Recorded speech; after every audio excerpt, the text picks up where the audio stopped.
बिस्मिल्लाहिर्रहमानिर्रहीम। अस्सलाम वालेकुम डियर स्टूडेंट, आज की इस वीडियो में हम 7th क्लास की मैथ एक्सरसाइज 7.1 को सॉल्व करेंगे।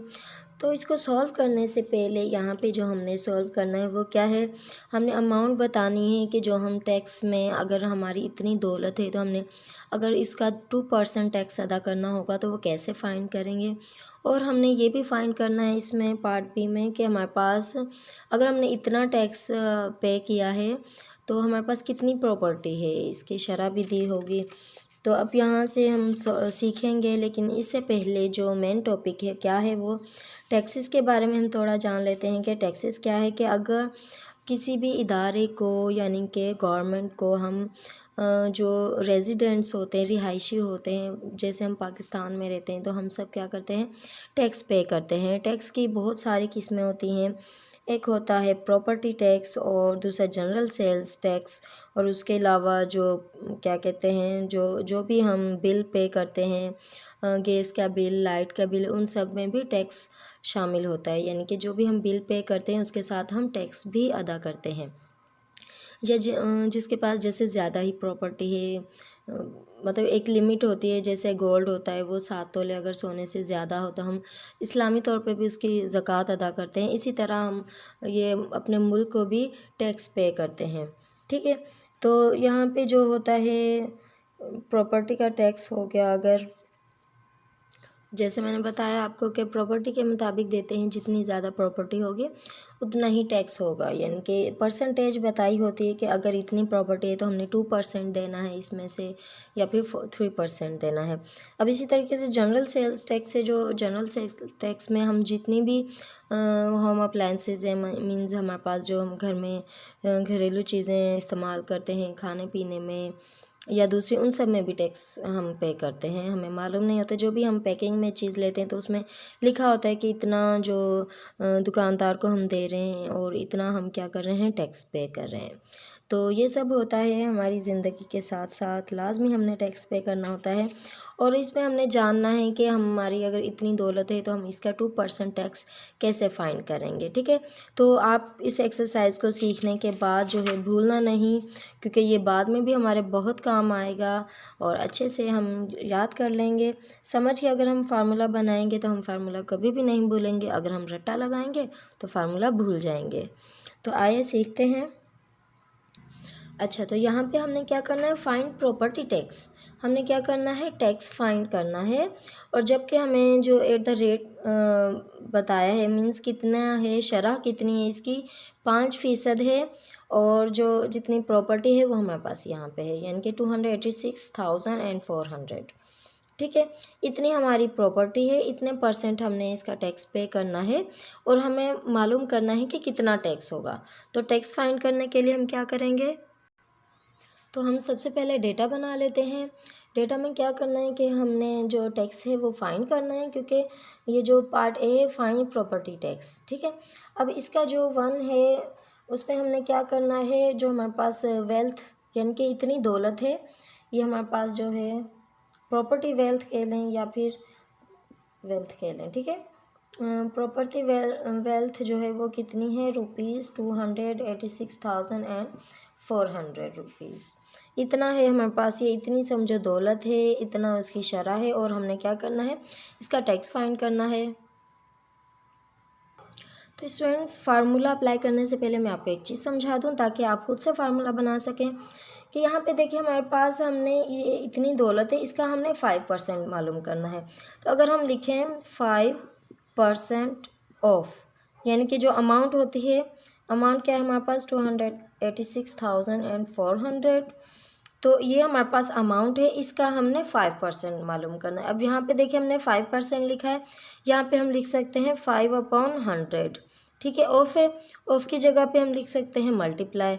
अब ये जो हमारे पास जितनी दौलत है इसको हम यहाँ पे लिख देंगे। ठीक है, ये पॉइंट नहीं है, ये कॉमा है। ठीक है, अब यहाँ पे देखिए अगर हम इस वैल्यू को क्या करेंगे, पहले मल्टीप्लाई करेंगे बाद में डिवाइड करेंगे, या फिर पहले डिवाइड करेंगे बाद में मल्टीप्लाई करेंगे। ठीक है, तो लेकिन हम यहाँ पे जो हमारे पास हम एक चीज़ क्या करते हैं, सबसे पहले सॉल्व करने से पहले अगर ऊपर और नीचे सेम ज़ीरो हो लास्ट में, यानी कि लास्ट में हमारे पास यहाँ पे 2 ज़ीरो है और यहाँ पे भी 2 ज़ीरो है, इनको हम आपस में कैंसिल आउट कर देंगे। तो जो बाकी की वैल्यू होगी, अब ये 1 है, इस 1 की कोई वैल्यू नहीं है। अब हमारे पास जो ऊपर वैल्यू है इसकी वैल्यू है, यानी कि हमारे पास हम 5 को मल्टीप्लाई करेंगे इससे, ठीक है। अब हम इससे मल्टीप्लाई करेंगे, कैसे मल्टीप्लाई करेंगे, यहाँ पे हम रफ अमल में कर लेते हैं। हमने लिखा 2 8 6 4 multiply by 5, 5 4 the 20, 5 6 the 30 plus 2 करेंगे 32, 5 8 द 40 प्लस 3 करेंगे 43 एंड 5 2 द 10 प्लस 4 14। तो हमारे पास जो इसका जवाब आया क्या है, 14320। ये क्या है हमारे पास, ये हमने टैक्स जो हमने फाइंड करना था वो है। तो यहाँ पे हम अपना फार्मूला भी लिख देते हैं। फार्मूले के हिसाब से करेंगे कि अगर हमारे पास हमने टैक्स फाइंड करना हो तो हम क्या करते हैं, यहाँ पे देखिए हमारे पास जो शरह है यानी कि कितनी थी, 5% थी। 5 मल्टीप्लाई बाय जो हमारी वेल्थ है यानी कि दौलत है उसके साथ करेंगे एंड डिवाइडेड बाय 100। ये हमारा फार्मूला है। जो भी रेट है यानी कि 5 हमने लिखा है, जो हमारे पास क्वेश्चन में रेट है जितने परसेंट है, 5% है, 7% है, ये हमारा फार्मूला है। इसको आप याद कर लेना, नहीं तो आप इस तरीके से डायरेक्ट इसको समझ लेना कि अगर हमने टैक्स फाइंड करना है तो हमने प्रॉपर्टी का 5% फाइंड करना है। तो किसी भी वैल्यू का जितने भी परसेंट फाइंड करना हो तो हम क्या करते हैं, 5% ऑफ दिस अमाउंट। तो हमने 5% की जगह पे 5/100 लिखा, ऑफ की जगह पे मल्टीप्लाई एंड अमाउंट की जगह पे अमाउंट। तो जब हम इसको सिंप्लीफाई करेंगे तो हमारा आंसर आ जाएगा। और यहाँ पे हम फार्मूले के मुताबिक सोल्व करते हैं कि अगर हमने टैक्स फाइंड करना हो तो हमने क्या करना है, टैक्स लिखा, जो रेट है हमारे पास कितना है, 5% है, हमने 5 लिखा, उसको मल्टीप्लाई किया, जितनी भी हमारे पास दौलत है 286400 अपॉन 100, ठीक है। यहाँ पे हमने इस तरीके से लिखा। अब अगेन जैसे मैंने समझाया था, ऊपर और नीचे कोई भी वैल्यू यानी कि सेम टेबल अप्लाई हो रहा हो तो हमने टेबल अप्लाई करना है। यहाँ पे तो सिंपली यहाँ पे 2 ज़ीरो हैं और ये 2 ज़ीरो, ये आपस में कैंसिल आउट हो गया। अगर हमारे पास ऊपर 1 ज़ीरो होता, नीचे 2 ज़ीरो होते तो हम एक ही ज़ीरो को काटते, दोनों ज़ीरो को नहीं काटते।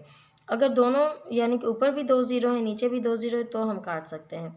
तो उसके अलावा बाकी ये वैल्यू है, सेम वैल्यू है, इसको हम मल्टीप्लाई करेंगे तो हमारे पास सेम आंसर आएगा 14320। ये क्या है, हमने टैक्स फाइंड किया है, ठीक है। यही हमारे पास बुक में भी आंसर है। सो आगे बढ़ते हैं, इसके पार्ट 2 को सॉल्व करते हैं। सो अगेन स्टूडेंट्स, हमने सेम थिंग करनी है कि हमारे पास जो प्रॉपर्टी वेल्थ है वो है, हमने यहाँ पे लिख लेना है, ठीक है, 1,657,900 जो यहाँ पे है हमारे पास, ठीक है। अब टैक्स क्या है, इसमें भी हमने टैक्स अगेन फाइंड करना है, और जो कि शरह है यानी कि रेट है, कितने फ़ीसद है हमारे पास, 2% है, ठीक है, 2% है। तो अब हमने क्या करना है, अगेन सेम फार्मूला अप्लाई करना है। तो हमारे पास फार्मूला कौन सा है, फार्मूला वही होगा और तरीका भी वही होगा। हमने जस्ट क्या करना है, यहाँ पे हमने क्या करना है, टैक्स फाइंड करना है। हमने टैक्स लिखा और जो कि हमारे पास था, कितनी रेट कितना है, 2 है, मल्टीप्लाई बाय जो कि हमारे पास वेल्थ है यानी कि दौलत है वो हमने लिखा, ठीक है। अगेन हमने उसको डिवाइड कर देना है 100 से। तो हमारे पास क्या करना है, इस 2 ज़ीरो को इसको कैंसिल कर देंगे आपस में। अगेन हमारे पास इस 2 के साथ अपनी वैल्यूज़ को मल्टीप्लाई करेंगे। तो मल्टीप्लाई करना तो आपको आता ही होगा, यहाँ पे फिर से मैं सिखा देती हूँ, 165, ये 2 क्वेश्चन में मैं आपको सिखा रही हूँ। बाकी के पार्ट में आप खुद से मल्टीप्लाई करना और कोशिश किया करें कि विदाउट कैलकुलेटर का इस्तेमाल ना किया करें, बगैर कैलकुलेटर के अपनी वैल्यू को सॉल्व किया करें, ठीक है।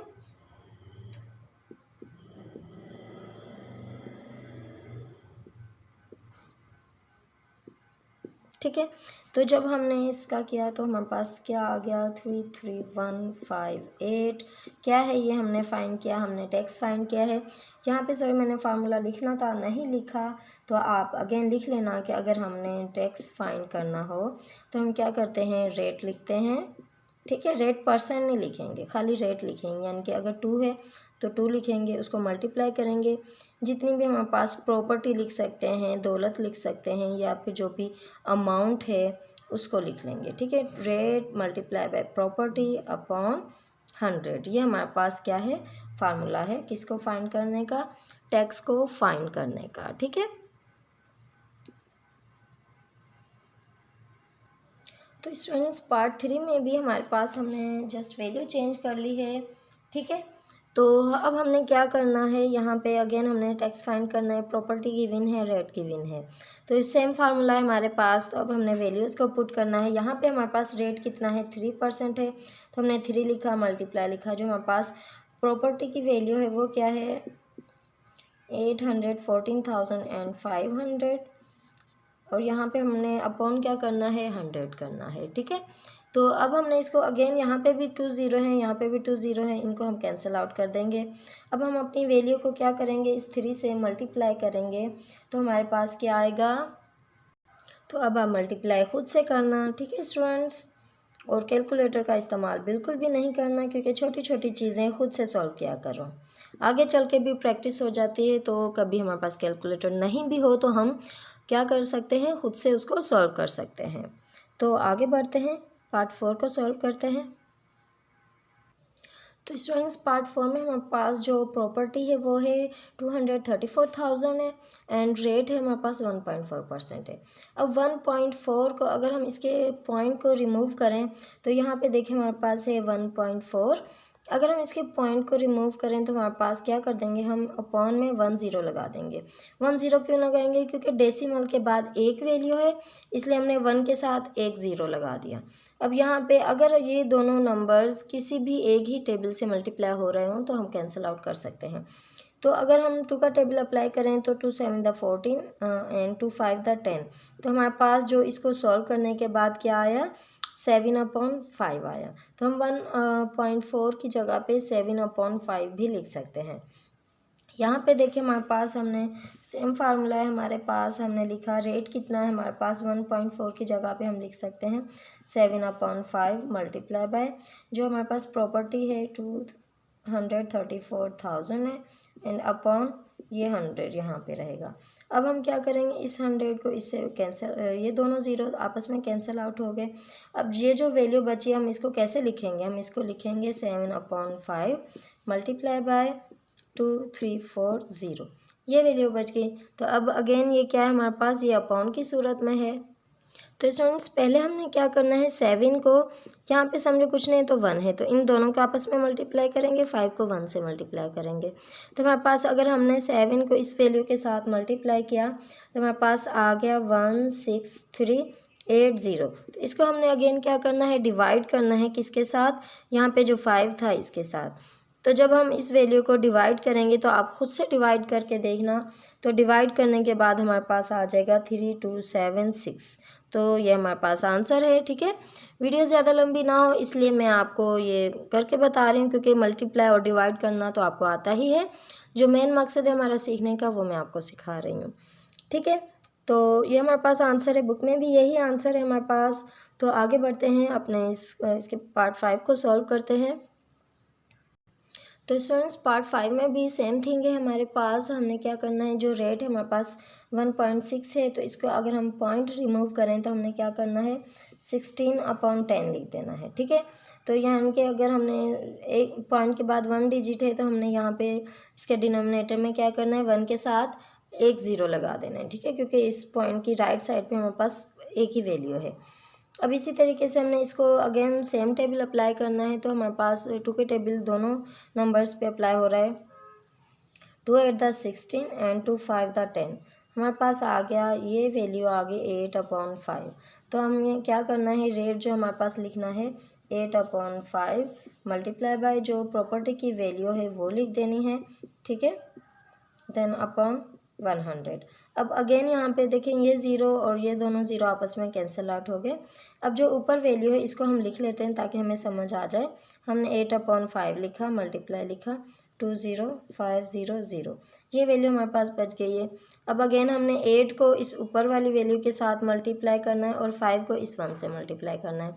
जब हम 5 को 1 से मल्टीप्लाई करेंगे तो हमारे पास 5 ही रहेगा, और 8 को हम ऊपर वाली वैल्यू से मल्टीप्लाई करेंगे तो हमारे पास क्या आ जाएगा 164,000। ठीक है, आप खुद से मल्टीप्लाई करके चेक कर लेना, फिर आपको तसल्ली हो जाएगी। तो जब हम इन दोनों को मल्टीप्लाई करेंगे ये जवाब आ गया। अब हमने क्या करना है, अब हमने डिवाइड करना है। ठीक है, डिवाइड करना है हमने इस वैल्यू को 5 के साथ। तो जब हमने 5 के साथ डिवाइड किया तो हमारे पास जो जवाब आया है वो है 32800, जो कि हमारे पास बुक में आंसर है। ठीक है, तो यही बुक में आंसर है। सो हमारे पास ये जो पार्ट ए हमने जिसमें हमने टैक्स फाइंड करना था ये सारा हमने हल कर लिया है। अब हम आगे बढ़ते हैं इसके पार्ट बी की तरफ, जहाँ पे हमारे पास टैक्स गिवन होगा। हमने प्रॉपर्टी फाइंड करनी है कि इतना हमने टैक्स दिया है तो बताएं हमारे पास कितनी प्रॉपर्टी थी। ठीक है, तो स्टूडेंट्स जो पार्ट बी है हमारे पास उसमें हमने क्या करना है, प्रॉपर्टी फाइंड करनी है। और जबकि हमारे पास जो टैक्स की अमाउंट है वो इतनी है और रेट हमारे पास इतना है, तो हमने प्रॉपर्टी फाइंड करनी है। तो इसके आगे हम क्वेश्चन मार्क लगा देते हैं। ठीक है, देन हमारे पास जो टैक्स है, हमारे पास जितनी अमाउंट है टैक्स की वो कितनी है, रुपीज़ इतनी है, और हमारे पास जो रेट है वो कितना है 2% है। तो अब हमारे पास फार्मूला हम कौन सा अप्लाई करेंगे, पहले हमने टैक्स फाइंड करना था, अब हम क्या करेंगे, प्रॉपर्टी फाइंड करेंगे। तो जो पहले हमने फार्मूला अप्लाई किया था, अगर हम इसी इसका फार्मूले का सेटिंग करना सीख लें तो ये हमारे लिए सबसे बेहतर होगा। तो पहले हमने कैसे लिखा था, टैक्स लिखा था, और जो कि रेट था हमारे पास 2 था, और उसको मल्टीप्लाई करना था हमने किससे, प्रॉपर्टी से। ठीक है, प्रॉपर्टी से मल्टीप्लाई करना था और डिवाइड करना था 100 से। तो अब यहाँ पे हमारे पास हमने क्या फाइंड करना, हमने इसको फाइंड करना है। ये भी गिवन है और ये तो है ही। तो अब हमने क्या करना है, अगर हमारे पास ये प्रॉपर्टी समझो यहाँ पे रहा, ठीक है, हमने इन दोनों वैल्यू को टैक्स के साथ लेके जाना है। तो जो भी वैल्यू हमारे पास अगर प्रॉपर्टी के साथ जो वैल्यू मल्टीप्लाई हो रही है ये दूसरी तरफ चली जाएगी तो किस में तब्दील हो जाएगी, डिवाइड में तब्दील हो जाएगी। तो हमारे पास यहाँ पे टैक्स ऑलरेडी मौजूद था, अब 2 यहाँ पे मल्टीप्लाई हो रहा है तो इसको हम दूसरी तरफ ले जाएंगे तो डिवाइड में तब्दील हो जाएगा। और जो यहाँ पे डिवाइड हो रहा है इसको अगर हम बराबर की दूसरी तरफ ले जाएंगे तो ये किस में तब्दील हो जाएगा, मल्टीप्लाई में तब्दील हो जाएगा। तो ये रहा हमारा फार्मूला भी बन गया।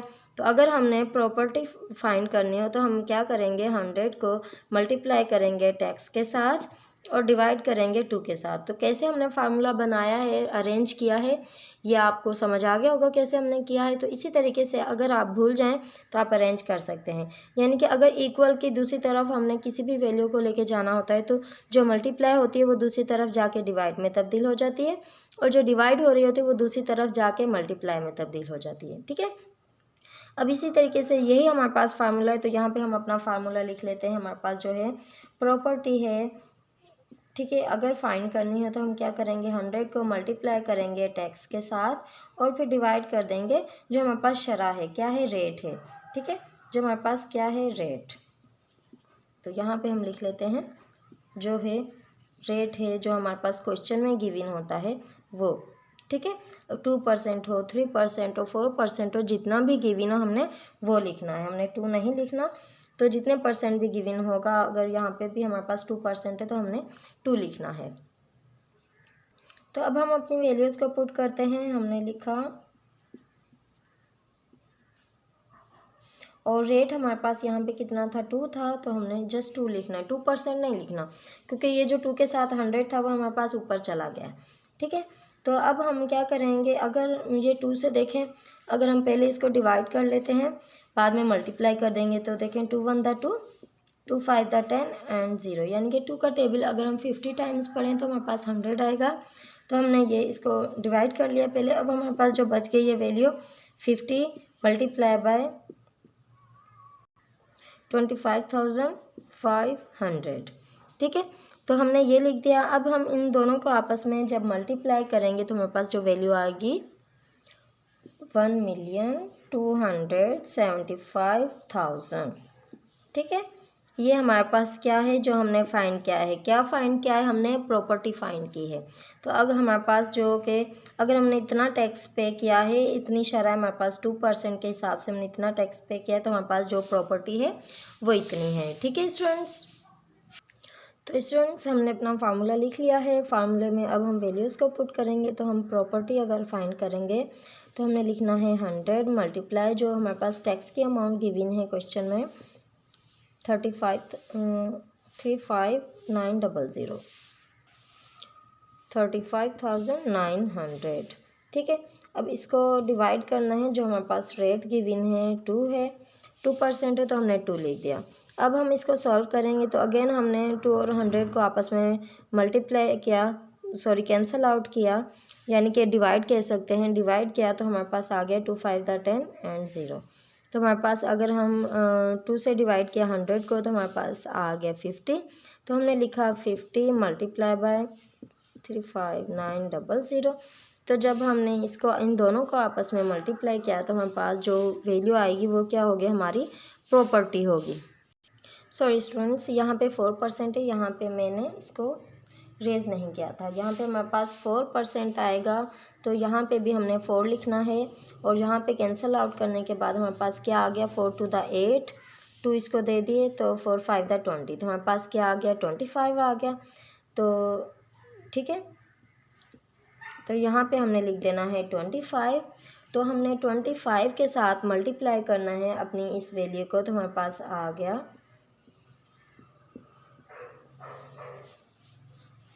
897,500 रुपीज़, जो कि हमारे पास प्रॉपर्टी की वैल्यू है। ठीक है, यहाँ पे पी लिख लेते हैं। हम क्या कर रहे थे, प्रॉपर्टी फाइंड कर रहे थे, इसको शॉर्ट में लिख लेते हैं। ठीक है, तो हमारे पास स्टूडेंट्स बुक में भी यही आंसर है, आप चेक कर लेना। ठीक है जी, तो आगे बढ़ते हैं, इसके 3 क्वेश्चन को सॉल्व करते हैं। तो करना हमने सेम मेथड है। हमारे पास जस्ट हमने वैल्यू को चेंज करना है।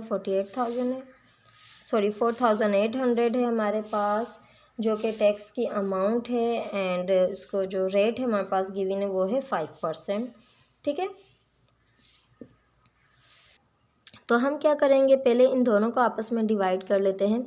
5 1 the 5, 5 2 the 10 एंड 0, यानी कि 5 का टेबल अगर हम 20 टाइम्स पढ़ें तो हमारे पास 100 आएगा।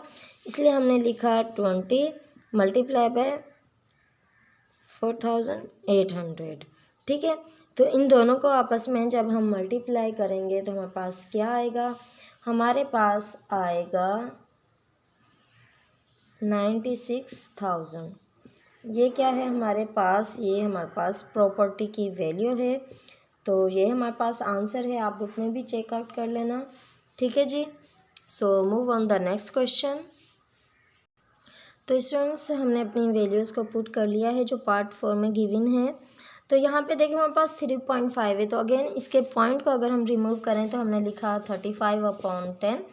तो इन दोनों पे अगर कोई एक ही टेबल अगर अप्लाई हो रहा हो तो हम कर सकते हैं। तो हम 5 7 the 35 एंड 5 2 the 10, तो हमारे पास क्या आ गया, 7/2 आ गया। तो हमने इसको यहाँ पे लिख लिया। तो पहले आपकी आसानी के लिए हम क्या करते हैं, इन दोनों को आपस में मल्टीप्लाई कर लेते हैं। अगर हमने इन दोनों का मल्टीप्लाई किया तो हमारे पास आ गया 2 0 थे, तो इसमें 2 0 का और इजाफा हो गया।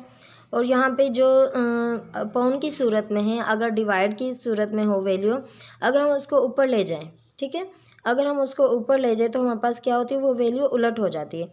मीन्स अगर हमारे पास ये वैल्यू ऐसे लिखी हुई है, ये है, ठीक है, 7/2 है, तो हमने क्या करना है, इनको आपस में मल्टीप्लाई करना है। कैसे, और ये वैल्यू जब मल्टीप्लाई करेंगे तो हमारे पास ये पूरी वैल्यू ऊपर चली जाएगी उलट होके, यानी कि 2 ऊपर चला जाएगा और 7 नीचे आ जाएगा। तो ये आसान तरीका है आपके लिए समझने के लिए। अगर डिवाइड में हो, उसके डिनोमिनेटर भी अपॉन की सूरत में हो, फ्रैक्शन की सूरत में हो, तो हमने उसको पूरे को ऊपर ले जाना है, और जो नीचे होगा वो हमारा ऊपर चला जाएगा और जो ऊपर होगा वो हमारा नीचे आ जाएगा। ठीक है, उस वैल्यू को पलट देना है। 2 हमारा न्यूमरेटर बन गया और 7 हमारा डिनोमिनेटर बन गया। अब ये इस तरीके से वैल्यू आ गई, तो यहाँ पे कुछ नहीं तो समझो 1 है। तो 8, इस पूरी वैल्यू को हम 2 से मल्टीप्लाई करेंगे, 7 को 1 से मल्टीप्लाई करेंगे। तो जब हमने इसको 2 से मल्टीप्लाई किया अपनी वैल्यू को, तो ये वैल्यू आ गई और 7 को 1 से मल्टीप्लाई किया तो 7 आ गया।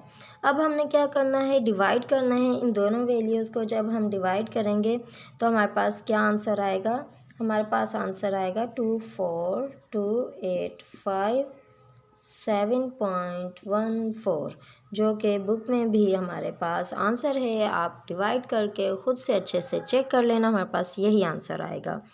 ठीक है स्टूडेंट्स, तो आगे बढ़ते हैं अपने जो हमारे पास सेकंड क्वेश्चन था पार्ट बी, इसका लास्ट क्वेश्चन सॉल्व करते हैं 5। तो अगेन हमारे पास स्टूडेंट जो रेट है वो डेसिमल की सूरत में, तो अगर हम इसके पॉइंट को ख़त्म करेंगे तो हमारे पास ये आ जाएगा। तो 5 to the 10, 5 3 the 15, तो हमारे पास क्या आ गया, 3/2 आ गया। तो यहाँ पे हम लिख सकते हैं 3/2। तो जैसे कि मैंने आपको समझाया था, पहले हम इन दोनों को आपस में मल्टीप्लाई कर लेंगे तो हमारे पास ये वैल्यू आ जाएगी। ठीक है, 2 ज़ीरो का इजाफा हो जाएगा। अब यहाँ पे हमारे पास जो है 3/2, ठीक है।